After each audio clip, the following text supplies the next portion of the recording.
Hola maestras y maestros, para mí es un orgullo y un gusto estar aquí comentándoles, trayéndoles algunas reflexiones acerca de lo que considero podrían ser algunas contribuciones de la narrativa pedagógica y particularmente de la documentación narrativa de experiencias escolares. La narrativa pedagógica en realidad tiene una larga historia, ¿no? La misma pedagogía se forjó narrativamente. Grandes pedagogos construyeron su diario pedagógico a partir de relatos y de historias, ¿no? Podríamos nombrar muchos ejemplos de pedagogos que construyeron su saber a partir de contar historias.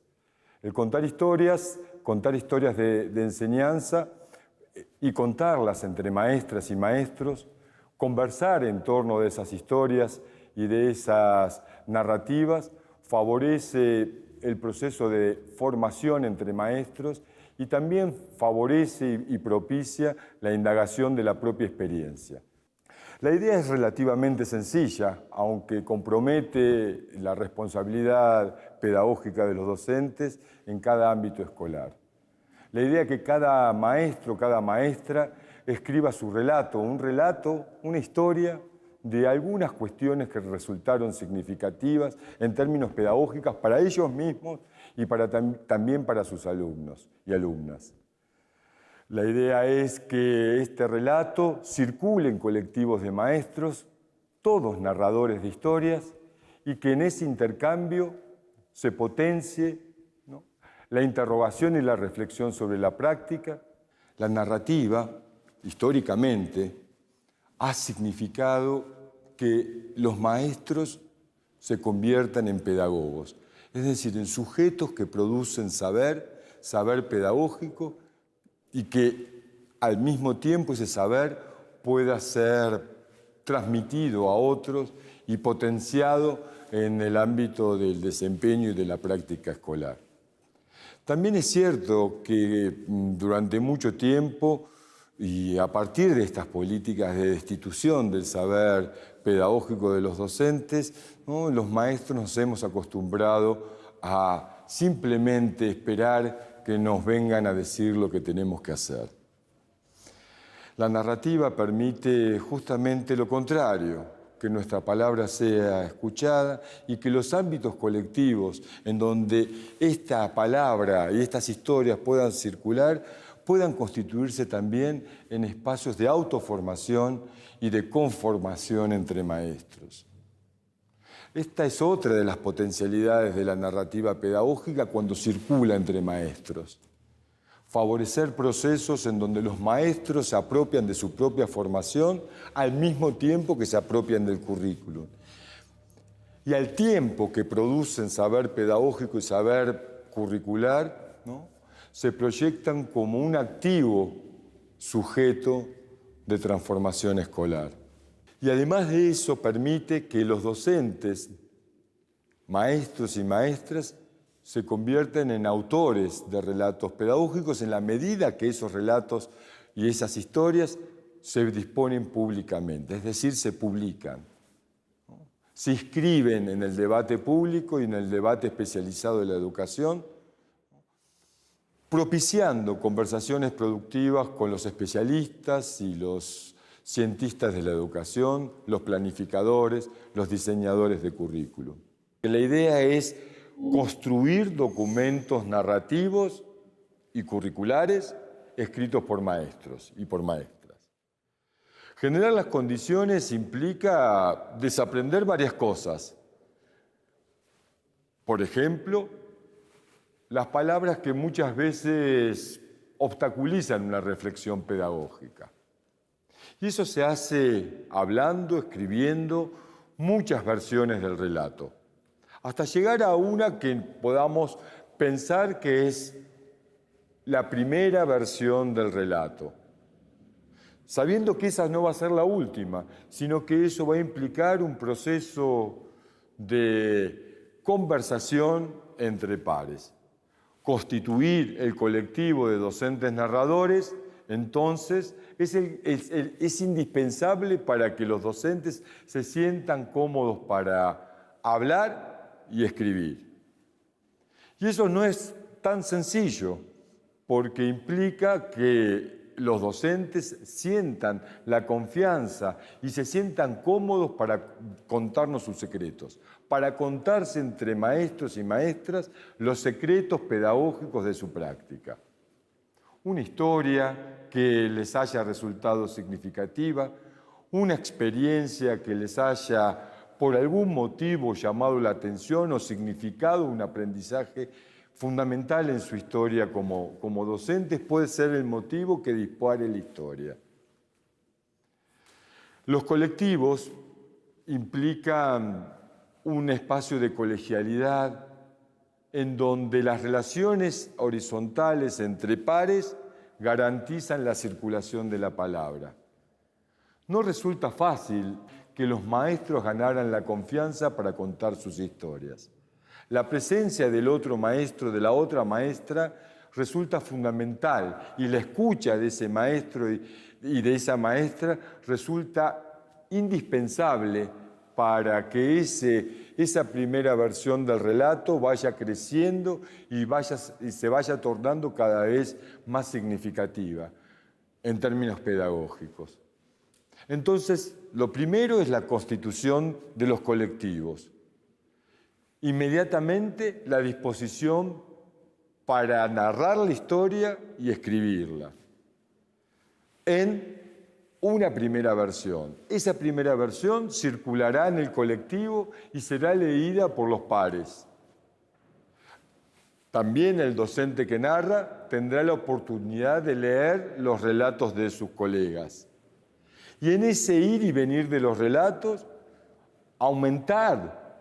incrementar la potencialidad del propio relato respecto del colectivo, ¿no? Alimentándose con la palabra y las reflexiones de los pares, pero garantizando que el docente narrador tome las decisiones respecto a su propio escrito. Él y ella son los autores del relato, los propietarios intelectuales de esa historia, los narradores y escritores de esa historia. Por supuesto, las contribuciones, los comentarios de los pares enriquecerán su escrito, pero siempre el autor del relato, el propietario de la historia, el que se autoriza en ese colectivo como autor del relato, es el docente narrador. Esto se hace varias veces, mediado por un coordinador o por un moderador de la dinámica grupal, que garantice que los relatos circulen, que sean leídos, que sean comentados y que sean dispuestos en conversación pedagógica. Cada versión de relato entonces está mediada por la lectura, el comentario y la conversación entre pares. Y así, en un proceso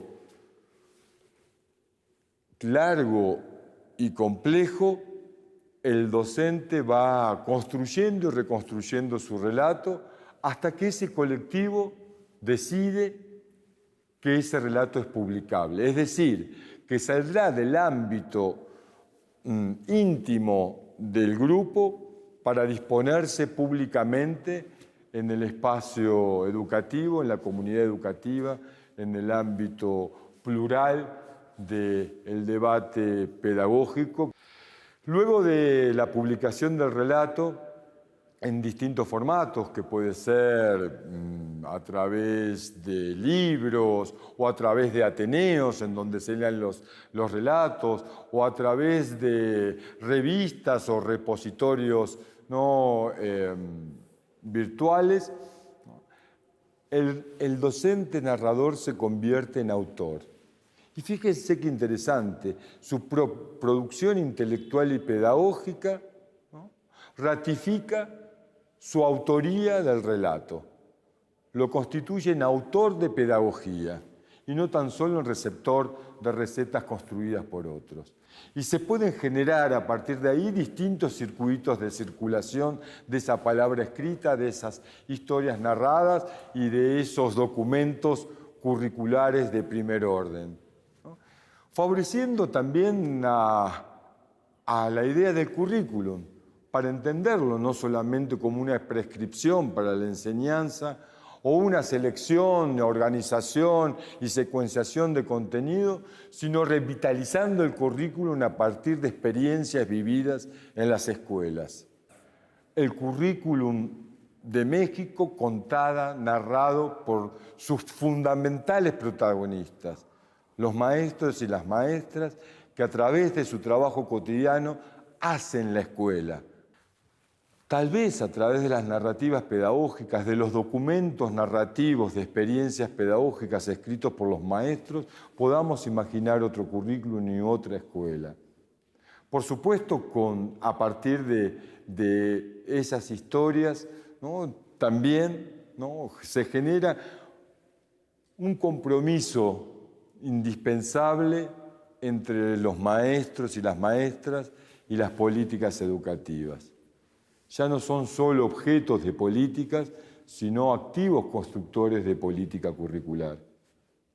El currículum ya deja de ser una prescripción, o tan solo una prescripción, y se convierte en una materia viva, en una letra viva, ¿no? Que no solamente plantea horizontes, sino que reconoce el esfuerzo de quienes lo hacen cotidianamente en la escuela.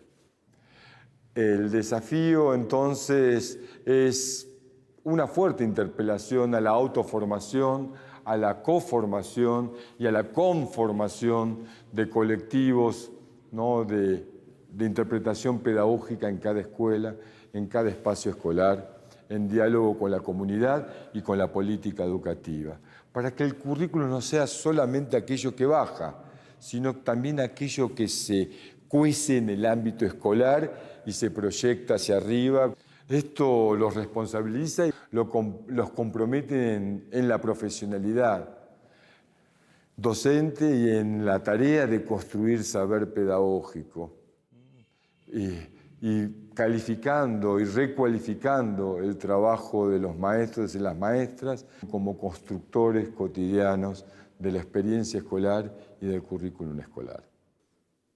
Así que les dejo un saludo de corazón y espero que el trabajo sea productivo y que termine plasmándose en ese horizonte que solo sus relatos nos permitan avisorar. Hasta la próxima. Gobierno de México.